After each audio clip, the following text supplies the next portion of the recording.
Hola queridos amigos, últimamente ha estado circulando en redes un planteamiento de que si alguien vota por un candidato que promueve el aborto está excomulgado. Yo quisiera clarificar un poco esto porque me parece que hay alguna confusión de términos. Ahora, con esto no estoy diciendo que quien lo firma tenga la intención de engañar, para nada, pero a veces es común que haya una confusión en lo que es la excomunión y el no poder comulgar por no estar en estado de gracia.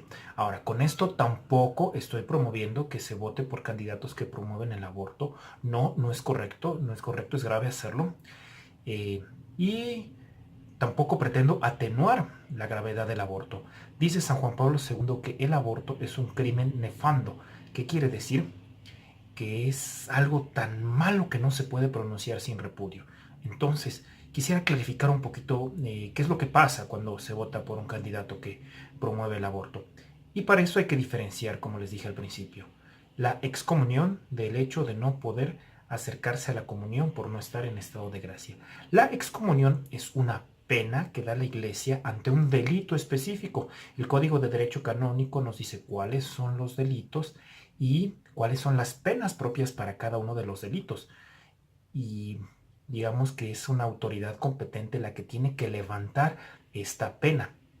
Cuando alguien está excomulgado, no puede recibir los sacramentos, no puede participar en ningún ministerio, tanto de sacramentos como sacramentales, y no puede recibir absolutamente ningún cargo al interior de la iglesia. Esta excomunión puede ser levantada y lo tiene que hacer la autoridad competente. El código dice, cuando son delitos que son dispuestos para el obispo o cuando son delitos reservados a la Santa Sede. Entonces, ¿qué pasa en el caso del aborto? Dice la Evangelium Vitae, que hace referencia al Código de Derecho Canónico: quien procura el aborto, si éste se produce, incurre en excomunión late sentencia, es decir, automática. La excomunión afecta a todos los que cometen este delito conociendo la pena, incluidos también aquellos cómplices, sin cuya cooperación el delito no se hubiera producido. Con esta reiterada sanción, la Iglesia señala este delito como uno de los más graves y peligrosos, alentando así a quien lo comete a buscar solícitamente el camino de la conversión. Entonces, lo que pasa es que la Iglesia juzga delitos específicos. Cada aborto, la excomunión se da por un aborto específico producido para el que llevó a cabo el aborto y los cómplices, es decir, la persona que decidió abortar, los médicos, enfermeras, el que lo pagó, el que pudo haber obligado, todos los culpables de este delito específico, y para ellos aplica la excomunión. Ahora, es diferente el caso de cuando uno está en pecado mortal, no está con vida de gracia y por consiguiente no puede comulgar, porque si comulga es un sacrilegio. Y como bien sabemos, los católicos, si morimos en pecado mortal, perdemos la vida eterna. Por consiguiente, vivir en pecado mortal es poner en grave riesgo nuestra salvación.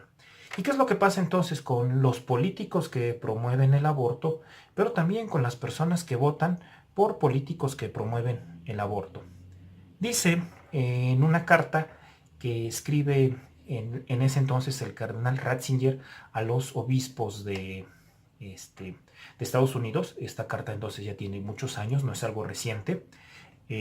Nos dice, respecto del grave pecado del aborto o de la eutanasia, cuando la cooperación formal de una persona es manifiesta, entendida en el caso de un político católico como hacer campañas y votar sistemáticamente por leyes permisivas de aborto y eutanasia, su párroco deberá reunirse con él, instruirlo respecto de la enseñanza de la Iglesia, informándole que no debe presentarse a la Sagrada Comunión hasta que lleve a término la situación objetiva de pecado, advirtiéndole que de otra manera se le negará la Eucaristía.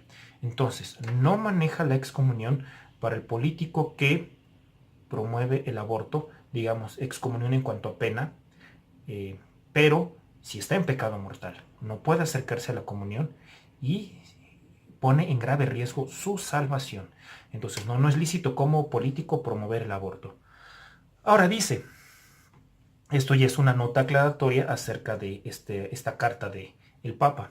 Un católico sería culpable de cooperación formal en el mal y tan indigno para presentarse a la Sagrada Comunión si deliberadamente votara a favor de un candidato precisamente por la postura permisiva del candidato respecto del aborto y la eutanasia. Entonces, si yo voto por un candidato que promueve el aborto, también estoy cometiendo un pecado mortal, no puedo acercarme a la comunión y estoy poniendo en grave riesgo mi salvación. ¿Por qué? Porque estoy a favor de este crimen. Ahora, ¿qué pasaría, por ejemplo? Podrían decirme, bueno, y si yo voto por el candidato no porque promueve el aborto o la eutanasia, sino por algunas otras cuestiones, su modelo económico o algún plan social, ¿sería lícito?